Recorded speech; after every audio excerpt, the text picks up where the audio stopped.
Her name was Serafina Lane. The men called her Sarah the Siren, a nickname whispered in cigar lounges, penthouse bedrooms, and backseat Bentleys. She didn't date. She didn't fall. She played. And she played to win. Every man who crossed her path, from billionaire investors to married politicians, thought they were clever enough to handle her. But Sarah had a rule: get them to beg, then disappear before dawn. She didn't take money. She took control. It wasn't about sex, though sex was always part of it. It was about watching men unravel. Watching them trade pride for a taste of her mouth, their empires for her approval. She'd leave behind lipstick on whiskey glasses, perfume on silk sheets, and one line scribbled on hotel stationery. You played. You lost. Tonight she was in Paris. The Ritz. Suite 308. A venture capitalist from Dubai was waiting, already nervous, already sweating behind his designer cologne.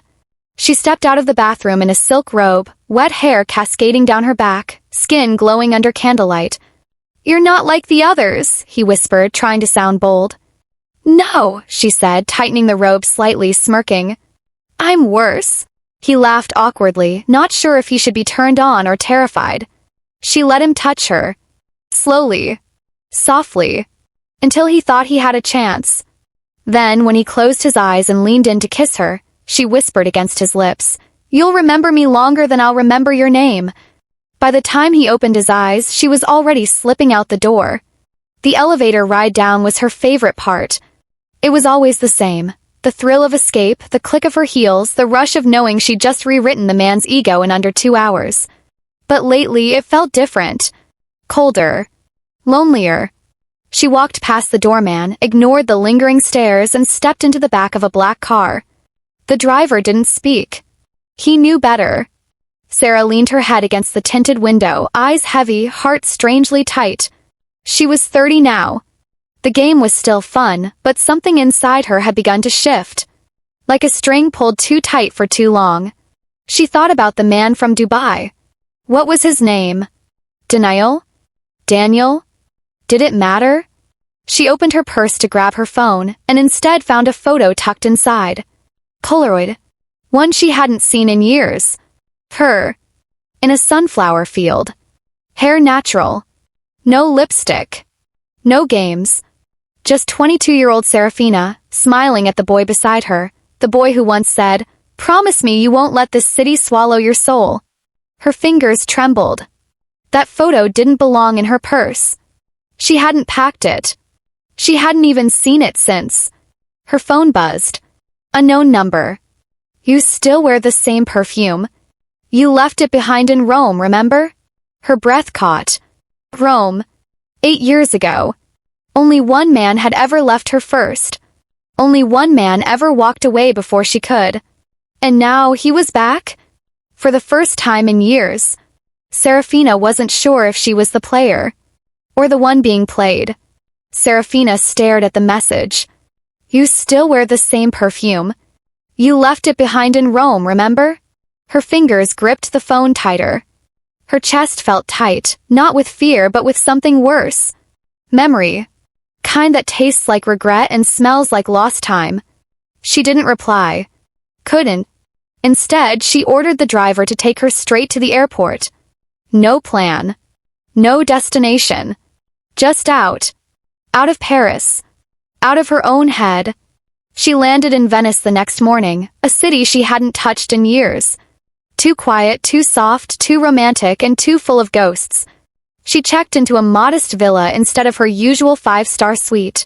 No silk robes. No flirtatious greetings at the front desk. Just stone walls, creaking doors, and the hum of something old and honest. She was unpacking when the knock came. Slow. Deliberate. She opened the door. And there he was. Julian Hart. Till tall. Till calm. Till dangerous in a way that didn't scream for attention, it whispered for surrender. He wore no cologne. No jewelry. Just a black shirt, unbuttoned at the top, sleeves rolled halfway. Casual. Unbothered. Exactly how she remembered him. He looked at her with the same unreadable eyes. "Hi, Sarah." She stood frozen, hands still gripping the doorknob. "What the hell are you doing here?" You left the photo in your purse. That doesn't explain how you got it. You forget.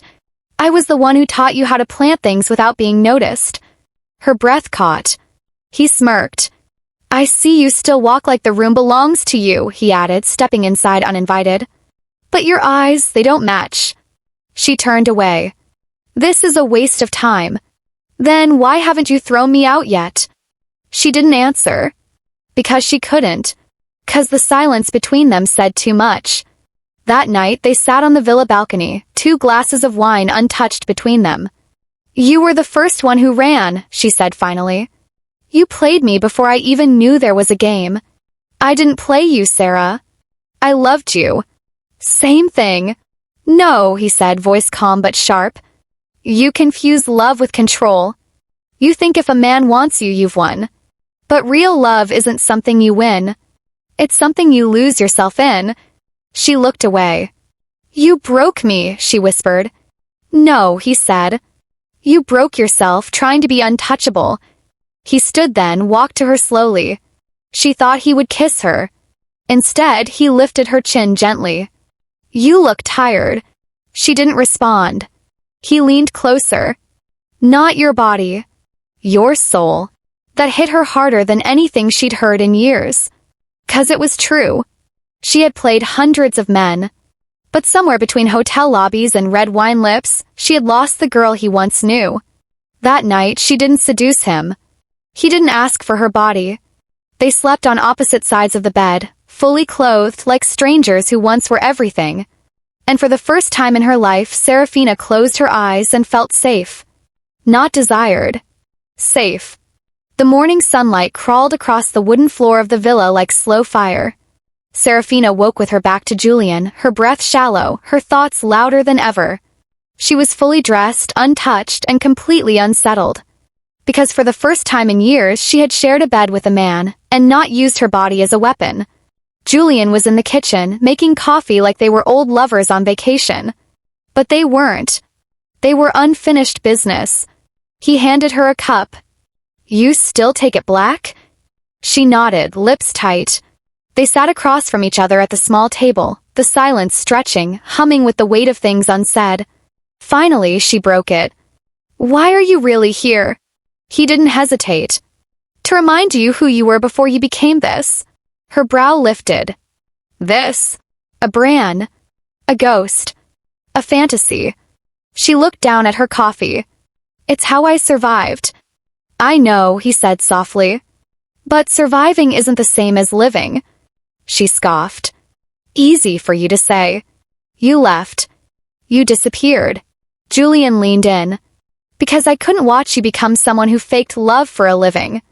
I loved you, Sarah. And you hated that. Her eyes burned. I didn't hate it, she whispered. I hated that it made me weak. No, he said gently. It made you human. The rest of the day passed in strange silence. Not cold. Just full. Memories floated between them, the sunflower fields, the first kiss under the rain, the time she cried in his arms after her father's funeral. She hadn't cried since. 'Cause after Julian left, crying became a weakness. And weakness had no place in her world. That evening, they sat under the stars again. She didn't speak. But he did.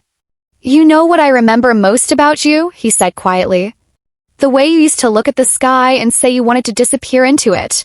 She closed her eyes. I still do. He reached for her hand, carefully like she might shatter. Then let me take you there, he whispered.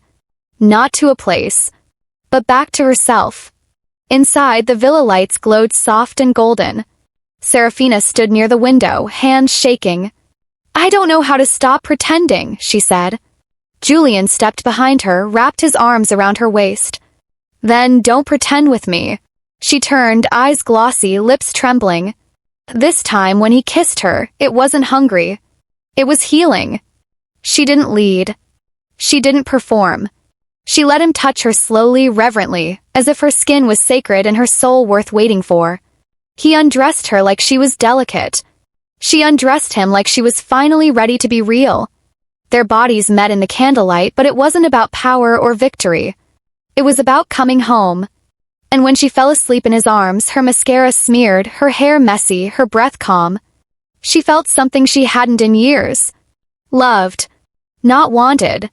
Not craved. Loved. Serafina woke before the sun. Wrapped in warm sheets, bare skin still tingling from the night before, her head resting on Julian's chest. His heartbeat was steady. Familiar. Safe. She watched him sleep for a moment, her fingers softly tracing the scar near his collarbone, the one he got when he saved a boy from a car crash back when he was still a paramedic. That was before they were ever lovers. Before life got messy. Before she started playing with fire just to feel anything at all. And now she was here. In a quiet villa. In real arms. With a heart that wasn't bleeding for once. She slipped out of bed and stood at the mirror. The woman looking back was different now. Same face. Same body. But the eyes were softer. Not empty. Not hunting. Not guarded. Julian stirred behind her. You okay? She turned, her robe falling gently over her shoulders. I don't know. Honest answer, he said with a small smile. He sat up slowly, his voice still raspy from sleep. So, what now, Sarah? She hated how that name still felt like a character. I think. I need to stop being her, she whispered. I don't even remember where she began and I ended. Julian stood, walked over and kissed her forehead.